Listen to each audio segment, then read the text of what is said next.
جس طریقے سے ہم اپنے بچوں کو تیار کر کے مکمل کپڑے پہنا کے ٹفن پیک کر کے ان کے سارے سامان کو اکٹھا کر کے بس کا انتظار کرتے ہیں، بہت اچھی چیز ہے۔ ہمارا بچہ شاندار انجینئر ہو، پروفیسر ہو، ڈاکٹر ہو، بہت بڑی نعمت اللہ رب العزت کی، لیکن اس کے ساتھ ساتھ جب نماز کا وقت ہو تو اس کے لیے ایک لوٹا وضو کا پانی بھی لے جاؤ۔ 7 سال کا ہو، مروا اولادکم بالصلاۃ، اپنے بچوں کو نماز کا حکم دو۔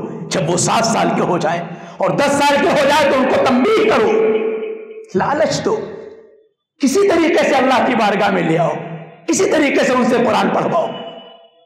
بچہ ٹیوشن میں نہیں جاتا تو ہم چاکلیٹ دیتے ہیں نا، چاکلیٹ کھاؤ، تم کو اگر تم نے پڑھ لیا تم کو ایک چاکلیٹ ملے گی۔ اسکول چلے گئے، 10 روپے تم کو ہم دے رہے ہیں خرچ تمہارے لیے۔ بابا فرید الدین گنج شکر رحمت اللہ علیہ کا واقعہ بڑا معروف ہے، اس کو میں آپ کے سامنے پیش کروں۔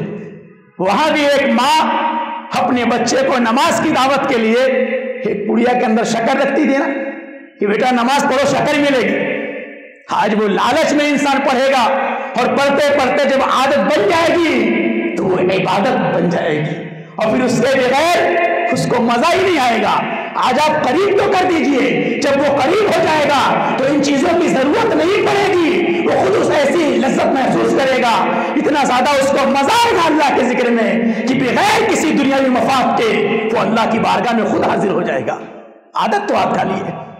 پھر روز ایک پڑیا رکھتی کہ شکر ملے گی۔ ایک دن کہیں چلی گئی، میں نے یہ واقعہ سنا ہے، کہیں چلی گئی، سوچنے لگی کہ آج کیا ہوگا، آج بھی میرا بیٹا نماز پڑھے گا، آج شکر کہاں سے آئے گی، سوچ ہی رہی تھی اور اللہ کی بارگاہ میں دعا کر رہی تھی، خالق بادشاہ آج بھی نماز پڑھے گا۔ سوچنے لگی کہ آج بھی نماز پڑھے گا تو کیا ہوگا، دعا کر رہی تھی اللہ رب العزت کی بارگاہ میں، اللہ سے فریاد کر رہی تھی، دعا کر رہی تھی، خالق بادشاہ کچھ انتظام فرما۔ جب ماں لوٹ کر کے آئی، نماز کا وقت ہو چکا تھا، نماز کا وقت جا چکا تھا، جب آئی دروازہ کھٹکھٹایا، بیٹا دوڑ کر کے آیا، ماں کو سلام کیا، کہا بیٹا نماز پڑھی، کہا بالکل نماز میں نے پڑھی ہے، کہا ماں آج بھی شکر ملی تھی، لیکن آج جو شکر ملی اس کا مزہ بہت اعلیٰ تھا۔ کہا بیٹا روز تو شکر میں رکھتی تھی، آج تم نے جس کے لیے عبادت کی، جس رب کی بارگاہ میں سر جھکایا، آج اس پروردگار نے انتظام فرما دیا ہے۔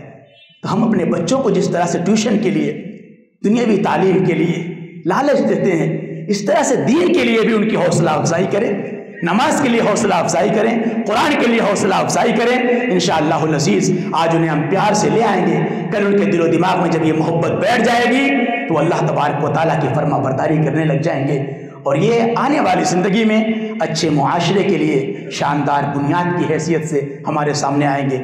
اللہ رب العزت کی بارگاہ میں دعا ہے کہ خالق بادشاہ کہنے سننے سے کہیں زیادہ عمل کی توفیق مرحمت فرمائے۔ السلام علیکم ورحمۃ اللہ وبرکاتہ۔